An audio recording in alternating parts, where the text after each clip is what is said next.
नमस्कार दोस्तों। पीएम किसान सम्मान निधि योजना की 21वीं किस्त से जुड़ी कुछ खास इन्फॉर्मेशन आप लोगों के साथ में साझा करना चाहता हूं। दोस्तों, 11 अक्टूबर 2025 को मोदी जी का एक विशेष कार्यक्रम आयोजित किया गया था दिल्ली में। और इस आयोजन से किसान साथियों को काफ़ी बड़ी उम्मीद थी कि हो सकता है कि 21वीं किस्त का पैसा 11 अक्टूबर के इस कार्यक्रम से भेज दिया जाए। हालांकि इसके पहले कोई नोटिफिकेशन को आउट तो नहीं किया गया था कि पीएम किसान सम्मान निधि योजना की 21वीं किस्त का पैसा 11 अक्टूबर को ही भेजा जाएगा। लेकिन जब मोदी जी का कोई विशेष कार्यक्रम होता है तो निश्चित है कि किसानों को उससे काफ़ी बड़ी उम्मीद बन जाती है। और ये कार्यक्रम एक ऐसे टाइम पे था जब पीएम किसान सम्मान निधि योजना का किस्त आने का टाइम लगभग कंप्लीट हो चुका था। इसी वजह से किसान साथियों को इस डेट को लेकर के काफ़ी बड़ा संशय बना हुआ था। लेकिन दोस्तों, इस कार्यक्रम में बिल्कुल भी पीएम किसान सम्मान निधि योजना से जुड़े कोई भी सवाल या कोई भी बात पीएम मोदी जी ने नहीं किया। लेकिन हाँ, केंद्रीय कृषि कल्याण मंत्री श्री शिवराज सिंह चौहान जी ने कुछ बातें पीएम किसान सम्मान निधि योजना से जुड़ी अवश्य कही है। लेकिन सवाल ये है कि उस कार्यक्रम में एक्चुअल में क्या क्या हुआ था। और काफ़ी शानदार है ये कि जो वहाँ पर दो विशेष योजनाओं का शुभारंभ किया गया, उससे किसान साथियों को काफ़ी बड़ा फ़ायदा भी मिलेगा। अब कौन कौन सी योजनाएं वहाँ पर शुरू की गई और कैसे किसान साथियों को इसका बेनिफिट मिलेगा, ये सारी चीज़ों को जानेंगे इस वीडियो में। दोस्तों, जब हम किसी योजना से जुड़ी सारी बातों को अच्छी तरह से समझ लेते हैं तभी हम उसका बेनिफिट ले पाते हैं। तो जुड़े रहिए, आपके लिए यह वीडियो काफ़ी इन्फॉर्मेटिव हो सकता है।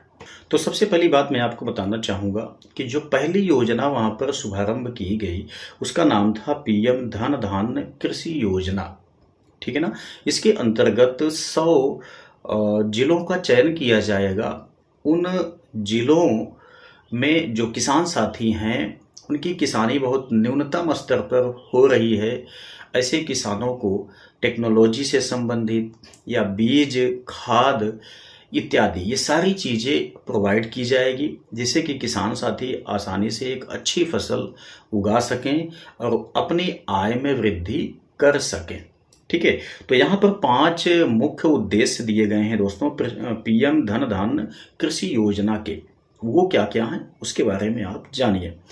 जो पहला उद्देश्य है, कहा गया है किसान एक ही फसल पर निर्भर नहीं रहेंगे। ठीक है ना। देखिए, जब किसानों को पता नहीं है कि कौन कौन सी फसल हमारे क्लाइमेट के हिसाब से उगाई जा सकती है, तो ज़्यादातर के किसान क्या काम करते हैं, जैसे मान लेते हैं कि अगर उपजाऊ मिट्टी है तो धान के समय में धान लगाते हैं, गेहूं के समय में गेहूं की बुआई करते हैं, बाकी कोई विशेष फसल नहीं उगाते हैं।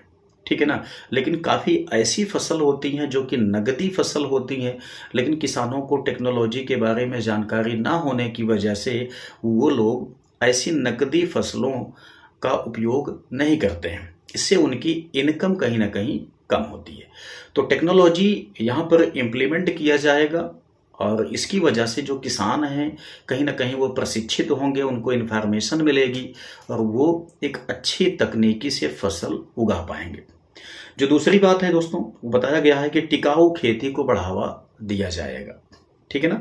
कुछ ऐसी फसलें हैं जो कि ऑल टाइम हो जाती हैं और अच्छा खासा इनकम जनरेट करती हैं, तो ऐसी फसलों को बढ़ावा दिया जाएगा। जो तीसरा पॉइंट है, हर स्तर पर फसल भंडारण की सुविधा प्रोवाइड की जाएगी। ध्यान देना, ये बहुत काम की बात है।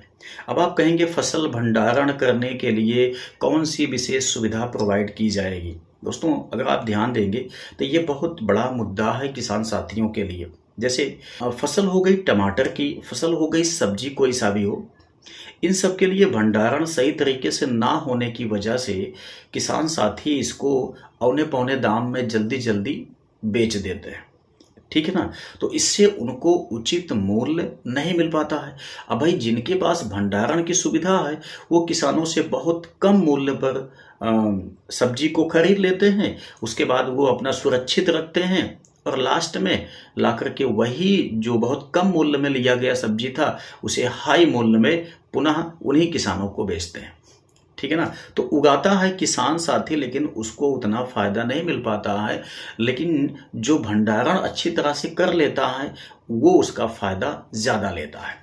ठीक है ना। तो ऐसी फसलों के लिए जो कि बहुत कम समय में ही सड़ जाती हैं, गल जाती हैं, तो ऐसी फसलों के लिए भंडारण की व्यवस्था करना बहुत ज़्यादा किफ़ायती साबित हो सकता है। ठीक है। अच्छा, जो चौथा पॉइंट है बेहतर सिंचाई व्यवस्था। भाई बिना सिंचाई के तो हम लोग जानते हैं कोई सा भी फसल सही तरीके से उग नहीं पाती है, और किसान साथी बहुत प्यार से बड़ी उम्मीद के साथ में किसानी करता है, अपनी फसल को लगाता है, लेकिन सिंचाई ना होने की वजह से फसल नष्ट हो जाती है। ठीक है। तो सिंचाई की बहुत सी व्यवस्थाएं हैं, बहुत अलग अलग तरीके हैं जो कि यहाँ पर टेक्नोलॉजी के माध्यम से इम्प्लीमेंट किया जाएगा। ठीक है। जो पांचवा पॉइंट है इसका उद्देश्य में, किसानों को आसानी से लोन मिलेगा। भाई पैसे की तंगी की वजह से किसान क्या काम करता है कि वही जो मोटी मोटी फसलें होती हैं, जैसे धान होता है, गेहूं होता है, सिर्फ उसी को वो लगा पाता है। बाकी जो थोड़ा से कास्ट वैल्यू वाली फसलें होती हैं जिसमें थोड़ा सा पैसा लगता है लेकिन इनकम भी अच्छी खासी उससे आती है, ऐसी फसल को किसान साथी पैसे की तंगी की वजह से नहीं उगा पाते हैं। तो यहाँ पर लोन प्रोवाइड किया जाएगा, लेकिन लोन का जो मतलब कि इंटरेस्ट रेट है उसके बारे में यहाँ पर बातचीत नहीं की गई है, लेकिन चूंकि किसानों के लिए लोन है तो उम्मीद यही है कि इसका इंटरेस्ट भी बहुत लो निश्चित है कि होगा। ठीक है। तो इससे कहीं ना कहीं देखा जाए तो किसानों को अपनी किसानी करने में बहुत ज़्यादा हेल्प मिलेगी। ये अगर आप इसको सही तरीके से नहीं समझेंगे तो आप पीएम धन धान्य कृषि योजना इसका लाभ आप बिल्कुल भी नहीं ले पाएंगे। और अगर आप अच्छी तरह से समझ लेते हैं तो भले भी आप एक छोटे किसान हैं, सीमांत किसान हैं, लेकिन टेक्नोलॉजी को इम्प्लीमेंट आप करेंगे तो आपकी फसल काफ़ी शानदार होगी और वही आपको एक अच्छा खासा इनकम जनरेट करके देगी। ठीक है। अच्छा, जो दूसरी यहाँ पर योजना की बात की गई है दोस्तों, वो भी काफ़ी ज़्यादा देखा जाए तो वैल्यूएबल है। यहाँ पर देखिए जो दूसरी फसल है, अच्छा मैं आपको बताना चाहूँगा कि यहाँ पर जो पीएम धन धान्य कृषि योजना की शुरुआत की गई है, इसके लिए दोस्तों 24,000 करोड़ रुपए आवंटित किए गए हैं। ठीक है ना। इतने अमाउंट में कोई सा भी किसान कुछ भी जितना उसको आवश्यकता हो उतना वो फंडिंग भी ले सकता है। जो दूसरी योजना थी वो दाल उत्पादन मिशन योजना थी। ठीक है ना। अभी दोस्तों वर्तमान में होता क्या है कि काफ़ी ज़्यादा दाल जो है वो बाहर से हमें आयात करने की आवश्यकता पड़ती है। हमारा जो देश है वो विदेश से इसको मंगाता है, उसके बाद ये डिस्ट्रीब्यूट करता है। तो इसमें क्या होता है, आपने देखा होगा कि दाल की कीमत वर्तमान टाइम में काफ़ी ज़्यादा हो गई है, लेकिन जब स्वदेशी होगा यानी कि अपने देश में ही उसको उगाया जाएगा बड़े पैमाने पे, तो जाहिर सी बात है कि उसका जो मूल्य है वो कुछ न कुछ तो कम होगा। ठीक है। तो इसके लिए भी यहाँ पर 11,440 करोड़ रुपए आवंटित किया गया है। तो इन दो योजनाओं के अंतर्गत किसानों को काफ़ी ज़्यादा हेल्प मिलेगी, लेकिन जब किसान इसे अच्छी तरह से समझेंगे, अपने खेती किसानी में इसे इम्प्लीमेंट करना चाहेंगे, तभी वो इसका बेनिफिट ले पाएंगे। लेकिन ये डिसाइड नहीं किया गया है अभी तक, ये अनाउंसमेंट नहीं किया गया है कि कौन कौन से डिस्ट्रिक्ट को इन योजनाओं में शामिल किया गया है, लेकिन ये तो आपको जल्द ही पता चल जाएगा। अच्छा, बात है यहाँ पे कि पीएम किसान सम्मान निधि योजना से जुड़े कोई सवाल यहाँ पर क्यों नहीं उठाए गए। ठीक है ना दोस्तों, इससे आपको कुछ आइडिया वैसे भी लगना चाहिए कि अगर इतने बड़े कार्यक्रम में पीएम किसान सम्मान निधि योजना से जुड़ी कोई विशेष बात शामिल नहीं की गई तो जाहिर सी बात है कि अभी बहुत जल्द पीएम किसान सम्मान निधि योजना की 21वीं किस्त का पैसा आने वाला नहीं है। ठीक है ना। यहाँ पर देखिए मोदी जी ने तो कोई बात नहीं किया, लेकिन केंद्रीय कृषि कल्याण मंत्री श्री शिवराज सिंह चौहान ने कुछ विशेष पहलुओं पर चर्चा अवश्य किया।